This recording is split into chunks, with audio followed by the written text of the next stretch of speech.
Como se conversa com um fascista? Essa pergunta, que é o título de um livro bem provocador, é o nosso ponto de partida hoje. A gente vai explorar o que uma análise feita em 2018 revela sobre a ideia de diálogo em tempos de autoritarismo. Bom, a nossa fonte aqui é uma análise do Fábio Dantas Rocha sobre o livro da Márcia Tiburi, Como Conversar com o Fascista. E o interessante é que essa resenha foi publicada 3 anos depois da obra original. Isso dá uma perspectiva única, sabe? Porque ela olha para as ideias do livro já com um certo distanciamento, num cenário que estava em constante mudança. O título por si só já é uma baita provocação, né? É uma pergunta que força a gente a pensar em como as pessoas se comunicam ou se ainda conseguem se comunicar no dia a dia. Para entender a resposta que o livro propõe, primeiro a gente precisa mergulhar num conceito que é fundamental para a obra. Então, a análise mostra que, para responder à pergunta, primeiro é preciso redefinir o que a obra entende por fascista. A ideia é que vai muito além da política tradicional, sabe? Aponta para algo bem mais profundo. A premissa central, de acordo com a resenha, é que o fascismo é um regime de pensamento. O que isso quer dizer? Que ele não é só um governo ou um partido, mas uma força que vai moldando o jeito de ver o mundo, influenciando tudo, da cultura até o que a gente chama de senso comum. E como é que esse regime funciona na prática? Bom, ele ataca a base da convivência. Ele empobrece a linguagem, o que torna a troca de ideias muito mais difícil. Ele nega a legitimidade do outro, daquele que pensa diferente. E, no fim, ele acaba substituindo qualquer tipo de negociação pela imposição da força. Então, o ponto crucial é este. A função final desse modo de pensar, segundo a análise, é simplesmente anular qualquer tipo de debate. É como se fosse uma máquina projetada com um único objetivo: silenciar a discordância. Ok, vamos avançar um pouco para ver como isso se desenvolve. A próxima parte da nossa análise explora como esse regime de pensamento é alimentado e se espalha pela sociedade, ou seja, como o ódio é fabricado. A resenha descreve quase uma linha de produção, sabe? Tudo começa com o medo, que é propagado pela mídia em torno de crises, de violência. O passo seguinte é achar um culpado, o outro. E a etapa final, o contágio. O ódio se espalha e se torna um sentimento compartilhado socialmente.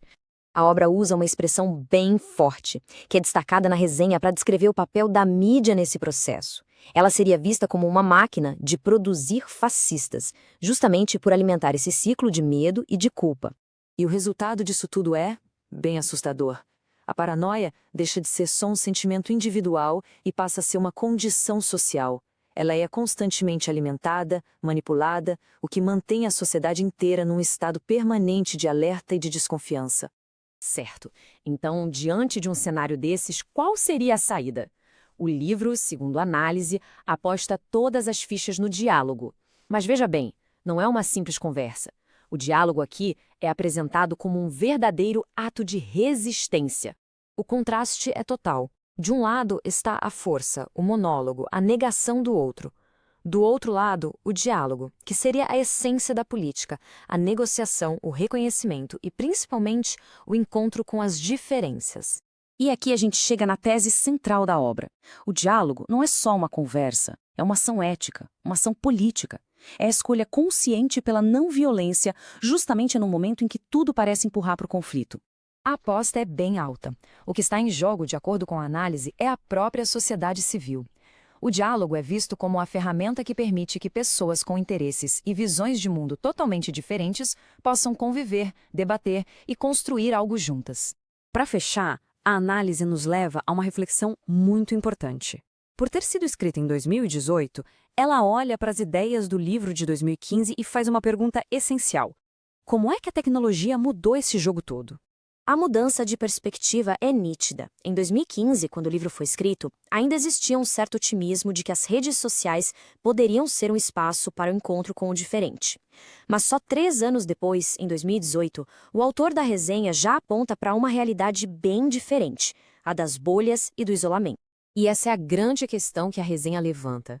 Aquele potencial inicial de encontrar o outro nas redes sociais, será que ele ainda existe? Ou será que os algoritmos mudaram o jogo de uma forma fundamental?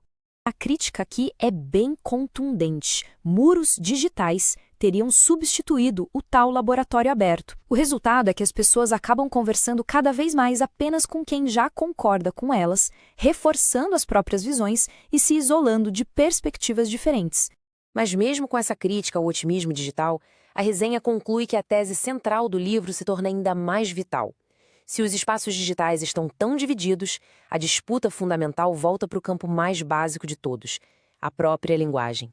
E o objetivo final, proposto pela obra e destacado da análise, é este: usar a linguagem para construir um espaço comum, um lugar entre nós, um terreno compartilhado que talvez consiga perfurar esses muros e combater esse tipo de discurso.